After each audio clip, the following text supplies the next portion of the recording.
Most of the western United States is under a heat dome.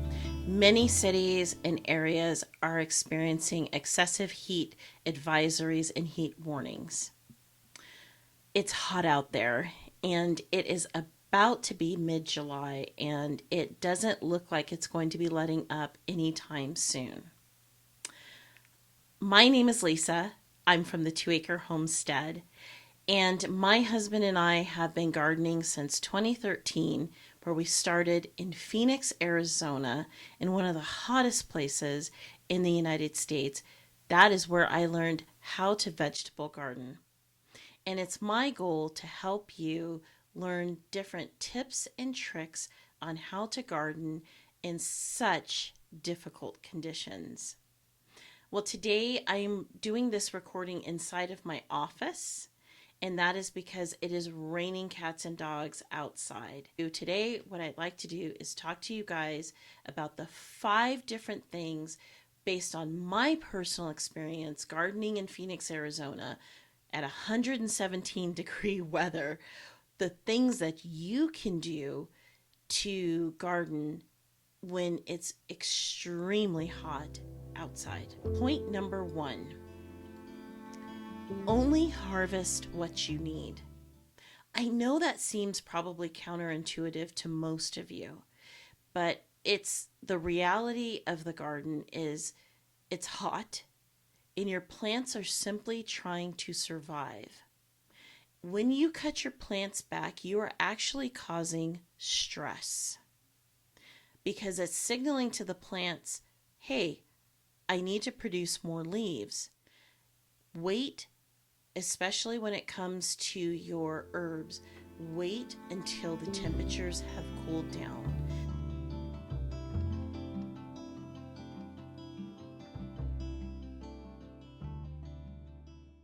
Point number 2 is mulch, mulch, mulch. Did I say mulch? Even your summer loving plants, they can take usually the ambient temperature of the outside. So if it's 100 degrees, 105 degrees, they can take that temperature. That's not a problem. But what happens where it becomes a problem is below the soil. Because you see what's happening is your plants are developing these deep roots, and those roots are looking for moisture. That's why when I transplant any sort of seedlings that I may have, I fill up the hole with lots of water, cover it back up with dirt, and then place a nice thick layer of mulch around the base of the plant and even the whole entire garden bed if it's in raised beds. The reason is simple. It's really 2 reasons. One, by placing a thick 2 to 3 inch layer of mulch on the ground, you are keeping the moisture in, and you're also keeping the sunlight out.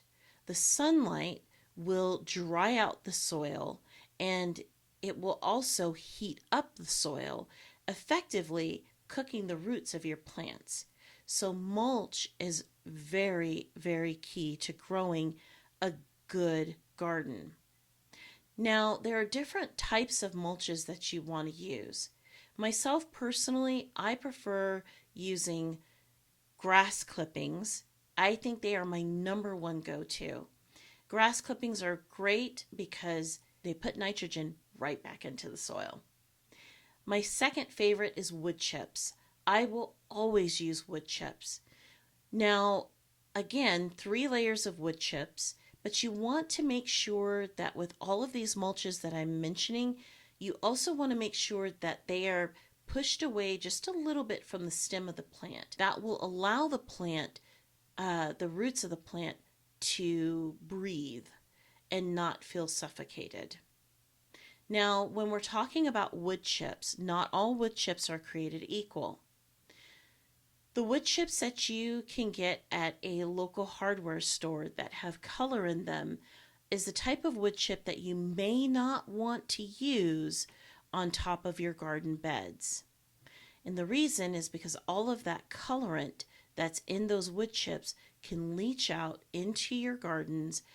And well, the whole reason why we're gardening is to avoid any sort of chemical.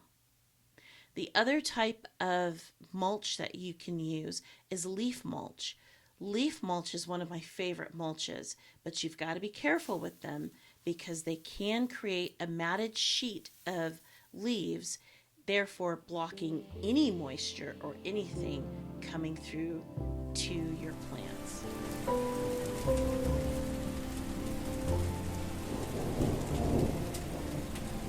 Point number 3 is watering. Whether the water is from what I'm got going on right now, which is it's raining cats and dogs, or you choose to use a drip system, drip irrigation, or you choose, like I do, to hand water. Either way, your garden is going to need a sufficient amount of water to not only survive, but to thrive. Now, as I mentioned before, when you're planting seedlings or any sort of seeds that you've direct sown, you want to make sure that the ground is wet and you want to retain the moisture like we discussed through mulch. But with watering, you want to make sure that when you go to water your plants that you are giving them a very deep drink of water. That leads to the question, well, when is the best time to water? This can be a little bit controversial for some people, but I'm going to go ahead and wade into this. When you stop and you think about the summer garden, most of the things that we're planting in a summer garden, botanically speaking, are fruits. Things such as tomatoes, bell peppers, cucumbers, squashes, winter squash, summer squash, and cucumbers. Botanically speaking, they're all fruit. So when you water by hand, you risk the chance of getting water onto the flowers that need to be pollinated to produce more fruits. Those flowers need to be dry so that the bees can get in there and pollinate them correctly. If they're full of water, pollination is not going to happen and you're not going to get the yield that you were looking for.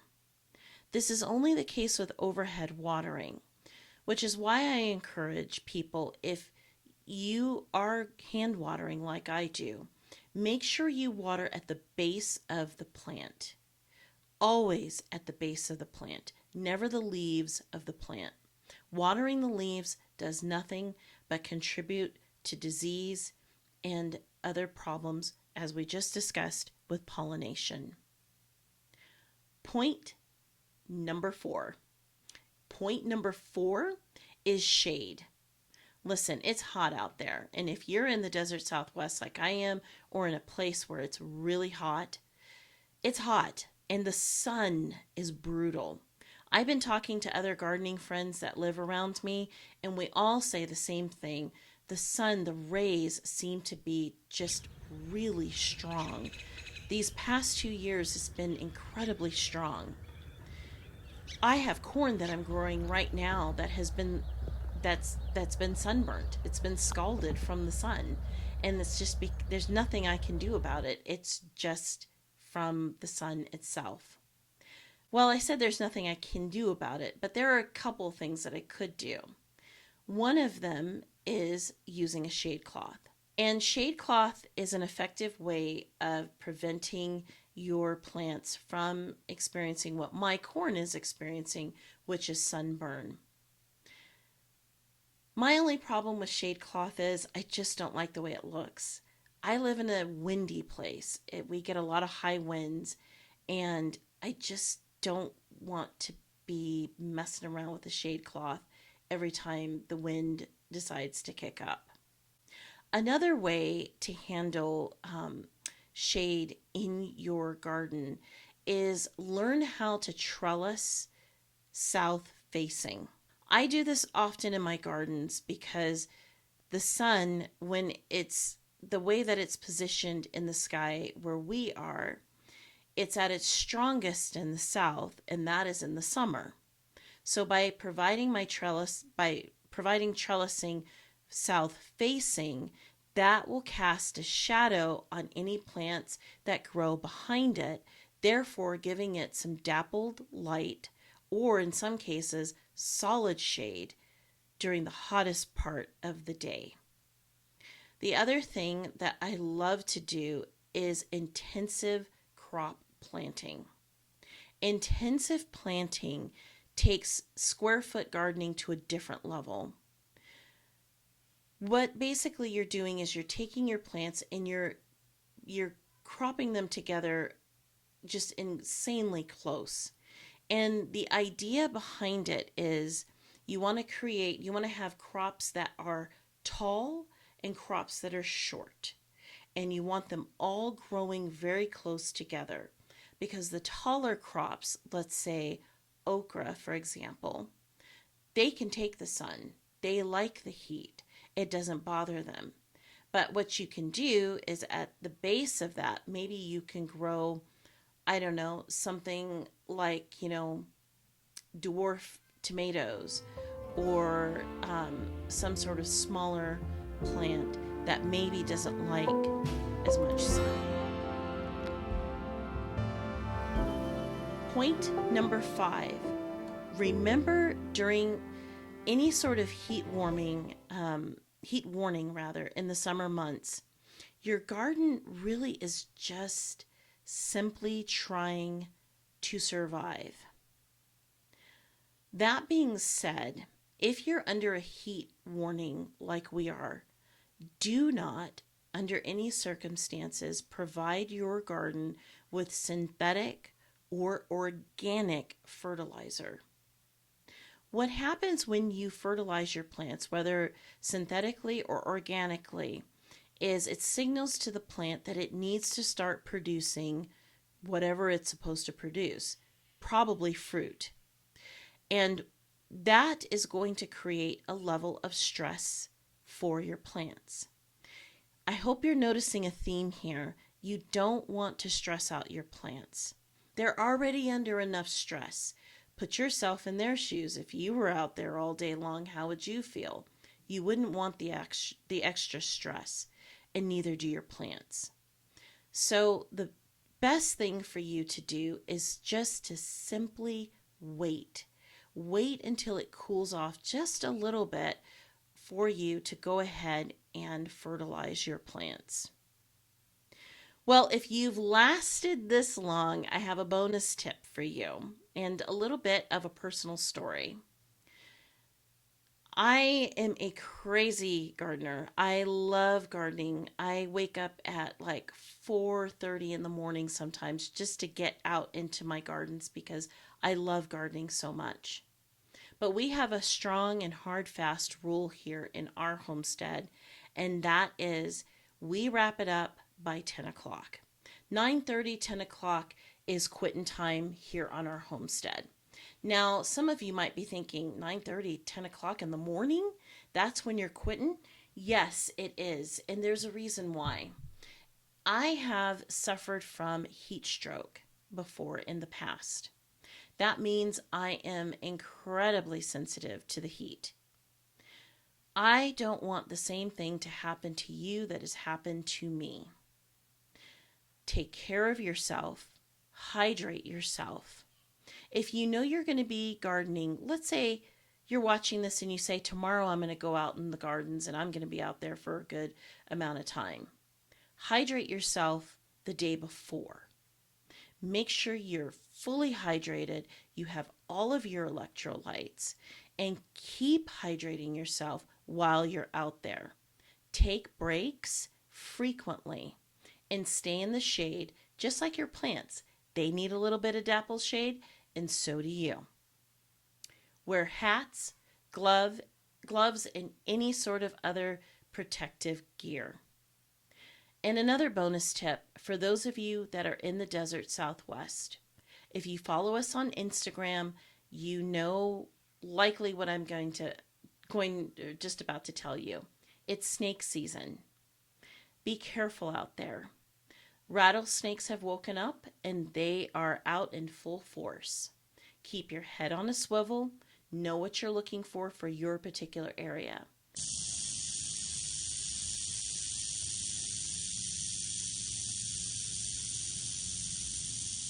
Out here, we deal with diamondbacks. And though they are not the deadliest of the rattlesnakes, they still are pretty bad, and they are pretty mean, and they are pretty vicious. So keep your head on a swivel, keep your pets and your children away from anything that might pose a danger, and be safe out there.